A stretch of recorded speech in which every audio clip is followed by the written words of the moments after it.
Okay, ladies and gentlemen, so recently I went through a really easy way to negotiate your diminished scales over the 5 chord in a 2-5-1. I did this really simple formula on the 2 chord if you start on the root, 3rd, 5th, or the 7th. Remember, this is Dorian minor. You can use this really simple scale formula that I've come with that gets you through diminished. But today we're going to go over the 9th, 11th, and the 13th. So for the 9th and the 11th, what we're going to do is instead of going up a whole step, we're going to go up a half step once we play that scale up 1 octave. I'm going to do this in the key of C. So if we start on the D minor 7, we're going to start on an E for alto in terms of concert pitch and all of that. I'm talking about this for alto saxophone. So if we start on our E, we're going to play that E, F, G, A, B, C, D, E, and then go up a half step to the F, and then from that F, descend the diminished scale with a whole step. So we wind up with F, E flat, D, C, B, A flat, G flat, F. Now, on the C major, we actually wind up landing on the F.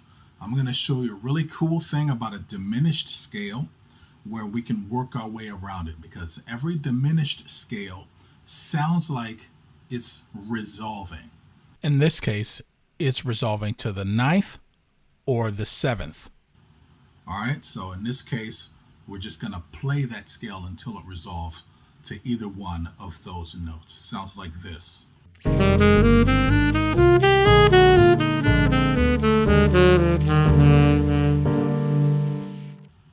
So we do that same thing that we did for the 9th on the 11th. We go up a half step. It turns itself back around once we get to the 13th. Once we play the Dorian minor scale from the 13th, we go up a whole step, and then we play that down. And again, once we get to the 1 chord on beat 1, we still have to extend it. Now, I got a really cool way around this, in a way that just makes it sound more harmonically interesting, because it does bite pretty hard when you land on that note on the 1 chord. So I also am going to show you a more accurate description of what dominant 7 chord we are actually playing when we use these diminished scales. So in this case, I've substituted beat 1 of the 1 chord for the 1 diminished major 7, and then on beat 3 it resolves to the major 7. This will make a lot more sense when I just show it to you, so check this out. As you can see here, ladies and gentlemen, we start on the 9th of the D minor 7. We play that 1 octave, and then we move up a half step, putting us on the flat 7 of the G7. This spells out a G7 flat 13 until we get to the B natural, and then it goes to a G7 flat 9. We have a major 7 as a passing tone, and as you can see here, we have the perfect 4th of the major 7 chord. So I substituted on beat 1 the diminished major 7, and that gives us a nice tension before we hit the resolution on beat 3 of the C major 7. Sounds like this.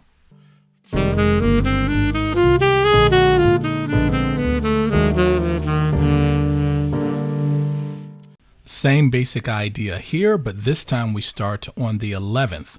We hit the flat 9 of the G7 chord, and then on the C diminished major 7, instead of hitting the perfect 4th, we actually wind up on the sharp 5, play that diminished down, which resolves quite nicely.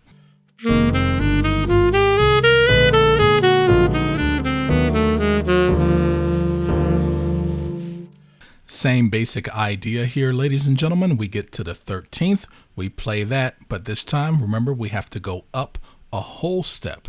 That puts us on the sharp 11, and then we play that diminished scale down, descending with a whole step, and then we land on the flat 9 of the C diminished major 7, which resolves to the 5th quite nicely.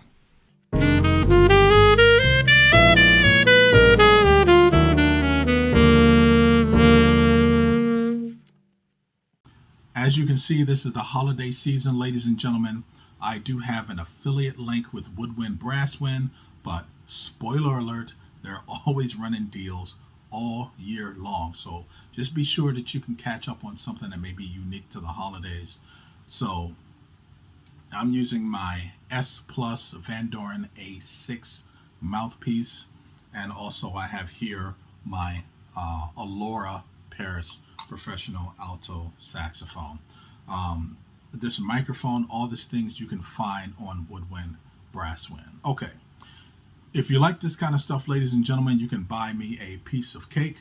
You can subscribe to the channel, hit like. Most importantly is sharing this with people that you think would like this kind of content. That's the thing that really helps the channel grow, and I appreciate it very much.